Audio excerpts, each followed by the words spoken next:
Bismillahirrahmanirrahim. Assalamualaikum warahmatullahi wabarakatuh. Alhamdulillahirabbil alamin. Assalatu wassalamu ala sayyidina Muhammadin wa ala alihi wa sahbihi ajma'in, amma ba'du. Anak-anakku yang saya sayangi, alhamdulillah masih bisa bertemu dalam keadaan online nggih. Semoga senantiasa ilmu yang nanti akan kita bahas selalu diberikan ilmu yang manfaat, barokah fidini wa dunya wal akhirah, amin amin ya rabbal alamin.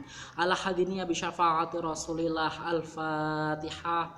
A'udzu billahi minasyaitonir rajim. Amin amin amin ya rabbal alamin. Terima kasih. Untuk pembahasan kita pada hari ini sangat menarik sekali ya. Untuk anak-anakku yang mungkin nanti sudah selesai ujian nasional, kalau nggak ada ujian nasional ya semoga nanti setelah lulus wisuda bisa mempraktekkan langsung ini ya, bisa mempraktekkan langsung materi kita pada hari ini. Atau nanti yang mau lanjut sekolah semoga selalu diberikan kemudahan oleh Allah Subhanahu wa taala. Amin amin ya rabbal alamin. Yang pertama kita akan bahas tentang munakahah atau pernikahan. Menarik sekali temanya pada hari ini. Yang pertama, kita nanti akan membahas beberapa sub.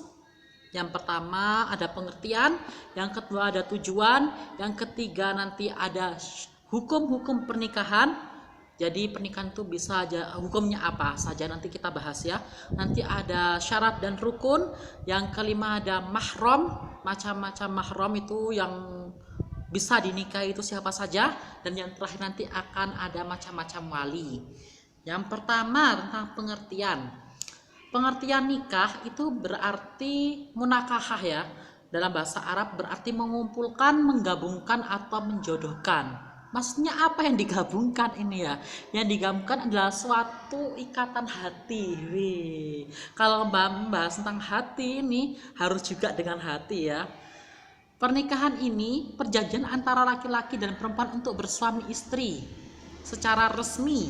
Nah, sedangkan menurut syariah yaitu berarti akad yang menghalalkan pergaulan antara laki-laki dan perempuan yang bukan mahramnya, yang menimbulkan hak dan kewajiban atas masing-masing entah dari suami maupun dari istri. Jadi setelah adanya akad pernikahan maka disitu juga terkandung hak dan juga kewajiban di antara keduanya. Dalam Undang-Undang Pernikahan RIU PP RPRI nomor 1 tahun 1974, definisi atau pengertian perkawinan yaitu ikatan lahir batin antara seorang pria dan wanita sebagai suami istri dengan tujuan membentuk keluarga atau rumah tangga yang berbahagia dan kekal berdasarkan ketuhanan yang Maha Esa. Jadi ikatannya bukan cuma dalam ikatan lahir saja, tapi ikatan batin. Nah, ini di sini ada hak dan kewajiban yang harus dipenuhi. Jadi nggak cuma buat senang-senangan aja ya. Pernikahan ini harus siap segalanya. Mulai dari mental kita, siap semuanya. Semuanya itu harus siap. Kalau belum siap, jangan terlebih dahulu. Nanti ada hukum-hukumnya ya. Tujuan pernikahan yang pertama untuk memperoleh kebahagiaan dan ketenangan hidup. Udah nggak cari-cari, nggak pelirak-pelirak kesana kesini ya. Sudah tenang, hidup mantep di situ udah. Yang kedua, membina rasa cinta dan kasih sayang. Nah, kalau mendua, mentega, nggak apa-apa, asalkan satu syaratnya, adil. Nah, tapi kalau belum adil, jangan sampai ya. Nanti bisa marah itu.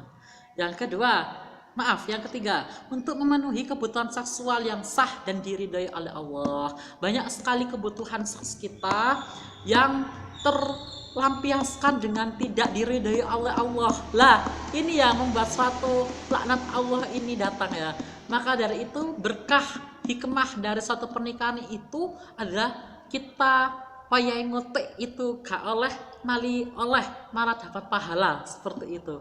Masya Allah, hikmah dari pernikahan itu ya, membuat yang sah dan juga diridhoi oleh Allah, bahkan Allah senang dan berpahala seperti itu ya. Yang keempat, melaksanakan perintah Allah. Loh, perintah Allah kalau kita laksanakan itu suatu ibadah, bernilai ibadah dan menjauhi apa yang dilarang oleh Allah. Yang terakhir mengikuti sunnah Rasulullah.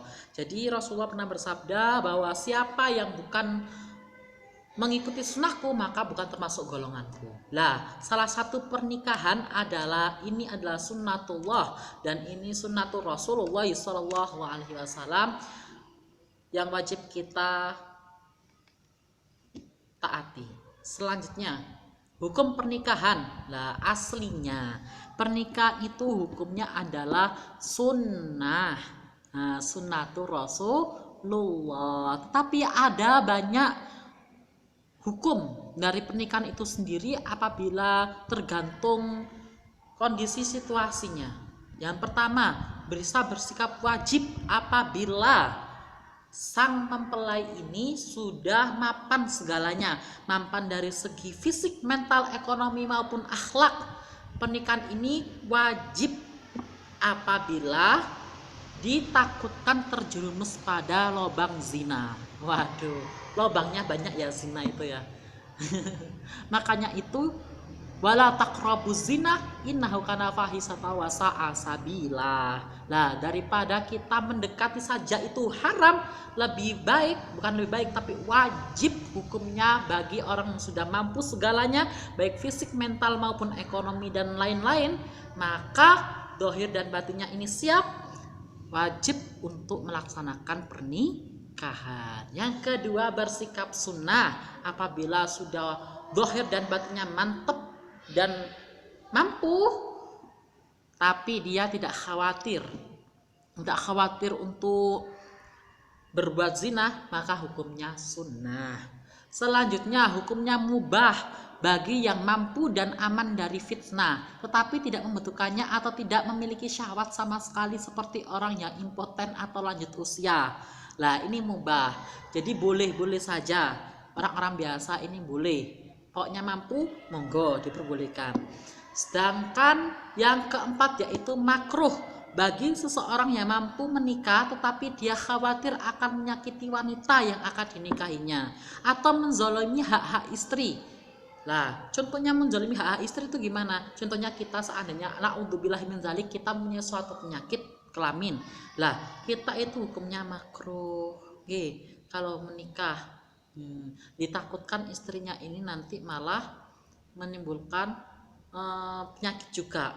Nah, itu sangat berbahaya untuk jenjang pernikahan. Selanjutnya, bisa bersikap haram apabila bagi orang yang yakin bahwa dirinya tidak akan mampu melaksanakan kewajiban-kewajiban pernikahan, tidak mampu melaksanakan kewajiban pernikahan, belum mampu secara ekonomi, fisik dan mental, itu hukumnya haram. Nanti bisa bukan menimbulkan manfaat tapi mudarat bagi kedua belah pihak, seperti itu. Rukun dan syarat nikah yang pertama ada 5 ya. Yang pertama ada calon suami, jelas apabila nggak ada calon suami ya masa sama istri, enggak kan ya. Calon suami, calon istri, 2 orang saksi, wali nikah ya, bukan wali hakim ataupun waliullah. Wali nikah, dan yang terakhir sigoh atau ijab kabul. Calon suami itu juga mempunyai syarat-syaratnya. Yang pertama, bukan mahram si wanita, jelas. Yang kedua, orang yang dikehendaki, yakni adanya keterikatan masing-masing pihak. Yang ketiga, muayyan atau identitasnya jelas. Nah, ini banyak sekali pernikahan itu yang identitasnya nggak jelas sehingga menimbulkan konflik-konflik dan juga permasalahan di jenjang pernikahannya. Nah, ini sangat bahaya sekali. Bahkan kita nggak tahu ya, ada kasus terbaru bahwa dikiranya itu dia perempuan, ternyata yang dinikahi juga laki-laki sama laki-lakinya. Nah, ini bahaya sekali, makanya harus muayyan, jelas identitasnya. Yang kedua yaitu calon istri, syaratnya bukan mahram si laki-laki dan terbebas dari halangan nikah seperti masih dalam masa iddah atau berstatus menyanding istri orang lain. Gak boleh poliandri. Yang ketiga yaitu wali. Wali itu syaratnya 1, laki-laki bukan perempuan atau banci. Orang yang dikehendaki bukan orang yang dibenci. Balik. Kalau nggak balik belum bisa. Mahramnya si wanita, jelas. Berakal, tidak gila.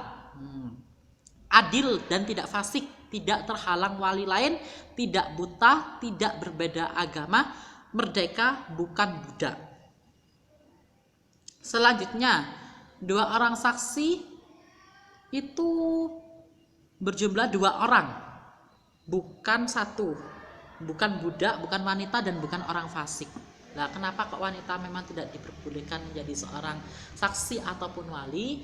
Karena nasabnya si cewek ini yang bisa bertanggung jawab, yang bisa mempertanggungjawabkan seorang wanita ini adalah seorang laki-laki, bapaknya atau walinya. Nah, jadi bisa dipertanggungjawabkan dan amanah benar-benar seperti itu, ya. Dan pakai akal, bukan pakai hati atau perasaan. Selanjutnya, tidak boleh merangkap sebagai saksi walaupun memenuhi kualifikasi sebagai saksi. Jadi nggak boleh merangkap. Sunnah dalam keadaan rela dan tidak terpaksa. Yang terakhir yaitu sigoh atau ijab kabul. Perkataan dari mempelai laki-laki atau wakilnya ketika akad nikah, syarat sigot 1 tidak tergantung dengan syarat lain. Nah, itu kata biasanya banyak sekali ya yang dengan syarat itu tidak diperbolehkan. Yang kedua, tidak terikat dengan waktu tertentu, boleh dengan bahasa asing, dengan menggunakan kata tazwis atau nikah. Tidak boleh dalam bentuk sindiran, karena sindiran membutuhkan niat, sedang niat itu sesuatu yang abstrak. Nah, harus jelas pengucapan logatnya. Qabul harus dengan ucapan qabil tu nikaha, dan boleh didahulukan dari ijab. Selanjutnya yaitu mahram. Mahram itu ada 3 macam. Yang pertama, wanita yang haram dinikahi karena keturunan. Yang kedua, wanita yang haram dinikahi karena hubungan sesusuan. Jadi kalau kita sudah ada ibu punya 2 anak, A dan B, walaupun tidak satu kandung, kalau sesusuan tidak boleh menikah. Terus yang ketiga yaitu wanita yang haram dinikahi karena perkawinan, contohnya ibu dari istri atau mertua, tidak boleh. Itu di situ banyak sekali list-listnya, nanti dilihat di PPT-nya, ya. Terus selanjutnya yaitu macam-macam wali.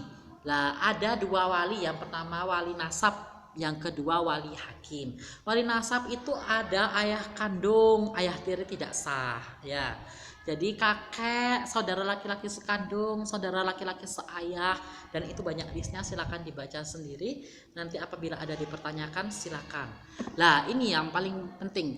Wali hakim itu boleh asalkan ada beberapa syarat. Yang pertama, wali nasab benar-benar tidak ada. Kalau masih ada, tidak sah, tidak diperbolehkan. Yang kedua, wali yang lebih dekat atau akrab tidak memenuhi syarat. Nah, kayak buta dan lain-lain tadi ya, syaratnya sebagai seorang wali tidak terpenuhi atau belum balik, maka boleh menggunakan wali hakim. Terus ada wali nasab sedang berikhram atau haji atau berhalangan gitu ya. Banyak sekali. Dan yang terakhir, wali yang lebih dekat hilang. Nah, tidak punya saudara sama sekali itu boleh menggunakan wali hakim. Nah, itu yang mau menikah harus diperhatikan syarat dan rukun-rukunnya. Semoga manfaat, barokah fidini wa dunya wal akhirah. Saya akhiri. Saya mohon maaf yang sebesar-besarnya. Terima kasih atas perhatiannya. Assalamualaikum warahmatullahi wabarakatuh.